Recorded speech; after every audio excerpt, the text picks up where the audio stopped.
Hello everyone, today I will discuss quickshot. In the previous lecture, I talk about recursion. What are the advantage of recursion? What are the disadvantage of recursion? I also discuss what is the difference between the iterative procedure and recursive procedure. In the previous lecture, I have also explained some example like factorial of a number, Fibonacci series, Ackermann function, GCD function, and I solved those program by using recursion. And in this lecture I basically focus on quickshot, but I will solve this problem by using recursive procedure. So quickshot algorithm is a divide and conquer algorithm. So it is a highly efficient sorting algorithm and it is based on the partitioning of array of data into smaller array. So before explaining what does mean the quickshot, let me take some few number to understand the idea of quickshot sorting idea. For example, 8, 10, 80, 90, 60, 30, 20. Now in this I have taken 6 number. So within the 6 number, which one is the shortest position? So in this example 10 is the shortest position. Why? Because before that there is no smallest element in the left hand side, but there is a right hand side, all the element are above than 10. Okay. So that element I can say it is a sorted position. Okay. I do not know rest of the element where it is, but it is sure that the 10 is the shortest element. Let me take another example, 6, 5, 3, 4, 2, 1, 9. So in this number which one is the shortest element? 9. Why?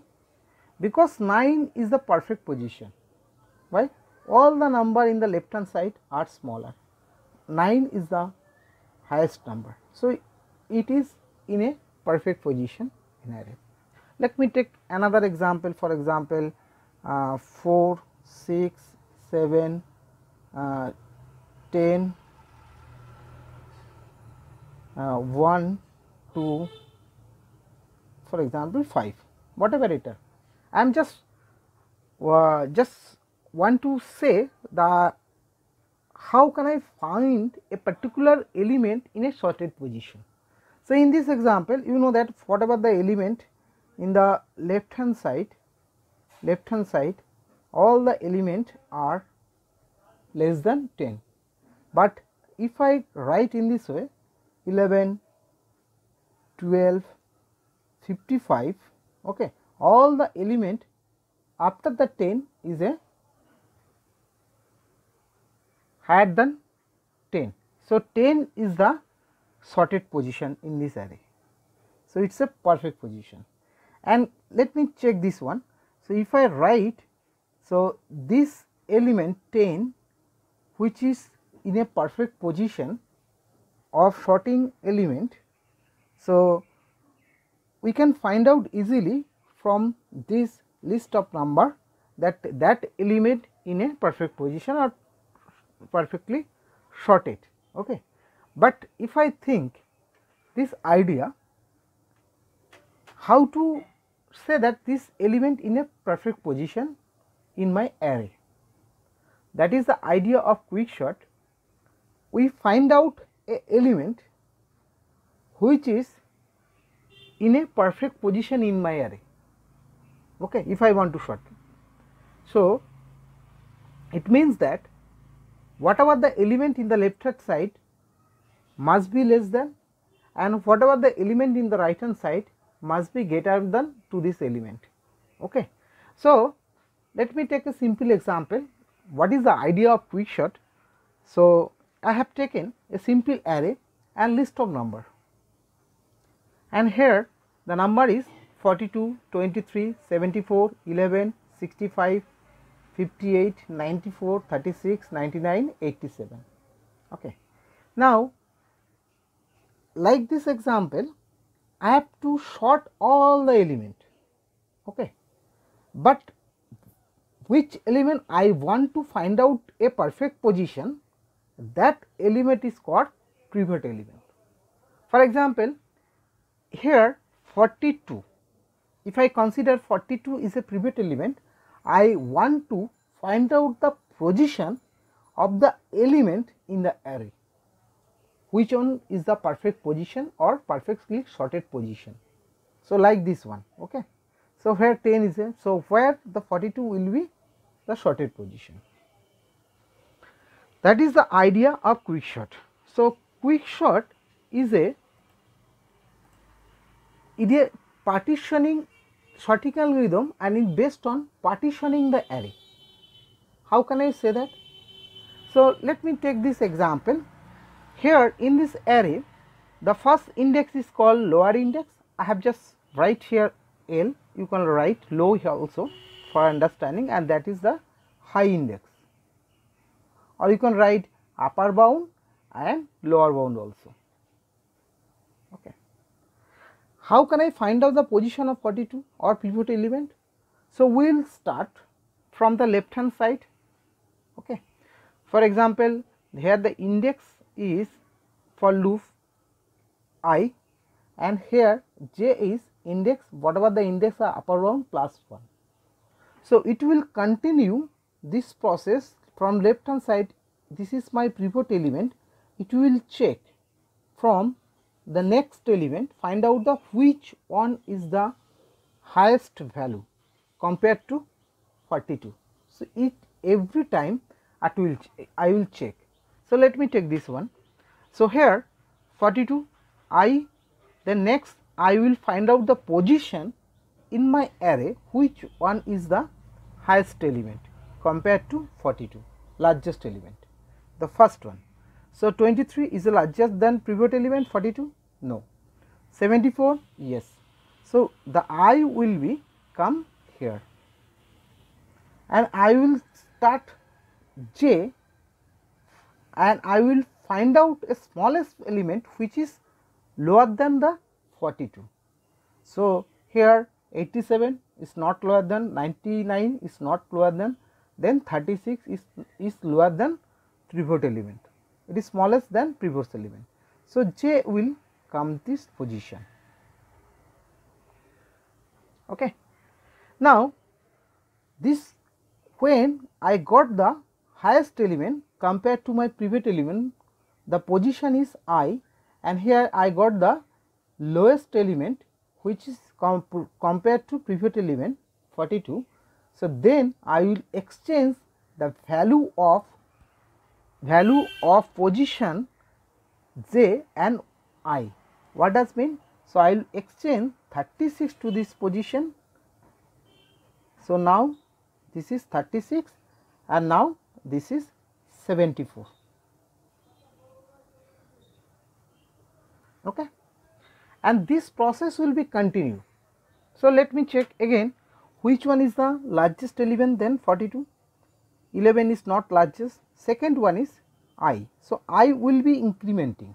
So, here 65 is the largest to 42, and I have to find out same from the right hand side which one is the lowest element, 94 no, 58 no, 65 no, 11 is the right position, right smallest element compared to pivot element. So, the position of is I and j. Now, look at this, when I and j cross each other, then I will stop my stop my exchanging. Okay, I will stop the procedure to find the perfect place for the pivot element, and here I will not exchange with 65 I and j content. I will exchange the position of j. What is the value of position of j? That is 11. So, I will exchange the value of 11 with my pivot element. So, here 11 will be placed here and 42 will be placed here. So, 42 is the perfect is the element which is the sorting position. So now if you compare whatever the element in the left hand side 11, 23, 36, all the element, this is compared to 42 are less than, and whatever the element in the right hand side, all the element are greater than 42. So 42 is the element which in the perfect position, that is J. So this process is called partitioning. So I will break this problem. Quick shot, I told you that it's a divide and conquer algorithm. It means that and every step at the goal is to place a particular record to its final position within the table, okay, within the array. So here 42 is a perfect position within an array, and this part, the left hand side is called it will break two part. One of the part is 11, 23 and 36, and another part is 65, 58, 94, 74, 99 and 87. So that break the entire problem into a sub problem, and the same process then applied to each of these sub table. Okay. So I will apply this procedure 23, 36, apply the same procedure for this partition, and I will apply the procedure for 65, 58, 94, 74, 99 and 87. And so it means a big problem is divided into a similar type of sub problem. Then I will solve this sub problem, then individually I will solve this one, then individually I also solve this one, sort this one, and finally we merge them to get the ultimate sorting element. Okay. So this is the idea of quickshot. Don't worry, I will explain whole example through within a second. Before that, let me show that how this quickshot algorithm is work actually. I know right now what is the idea of quickshot. Okay. Then first let me see. So this is my partition 1 and this is my partition 2. Okay. Then this process will be recursion will be continue. Okay. So let me see the how the quickshot algorithm actually works. So first think about the how the partition has to be done. Look at this. So here the first one is I have to pass the low and high, or lower index and higher index, or you can say the lower bound or upper bound. The first element is a pivot element. So lower bound is a pivot element. So that element here in this example 42 is my pivot element. Okay.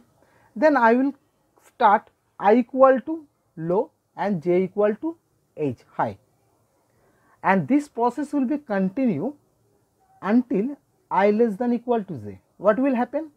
I will be incrementing until we got the pivot element less than equal to, right, compare this one. So I will check the highest element. Okay, this process will be continue, and here I is incrementing, similarly j is decrementing.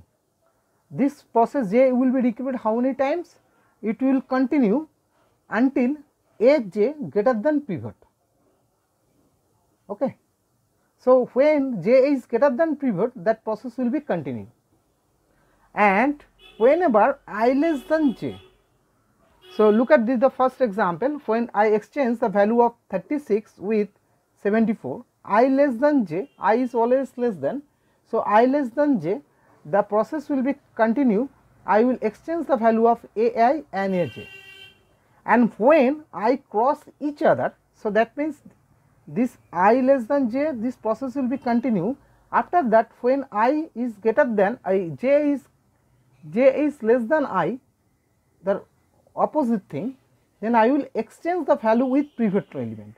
So it means that I will swap al low value, that means my pivot element, that is my pivot element, with my position of j element, as it is I have done. Okay. So 11 will be exchanged with 42. So 42 is my pivot element, and here the position j position element is 11. So I will exchange this. So in this way I will do the partition. So here is the one of the partition, here is the another partition, and this process will be recursively solved. Now what is the algorithm of Quickshot? Now look at this. Here the Quickshot, first I will pass argument, one of the argument is low and another argument is high, or you can say lower bound and upper bound, and this process will be continue until low less than equal to high, and this will return j, that means the final position of a particular pivot element. J is the position of particular pivot element, right? So it will return j. So j equal to partition, I will call this algorithm partition algorithm, and by using my lower bound and upper bound, low and high. So it will return my j is the particular position.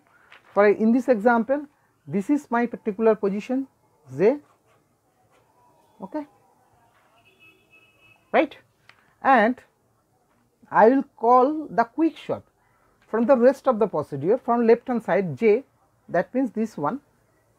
So I will call 11, 23 and 74.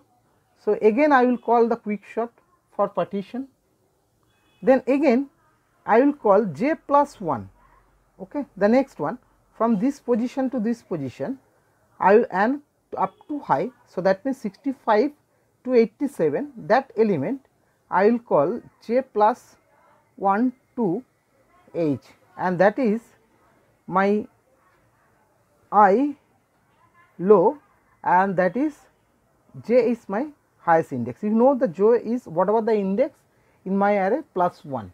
So we can think is a infinite array, we can think as a infinite element are there. So we can think the position is j is whatever the position of the array, then plus 1, okay. So here my j.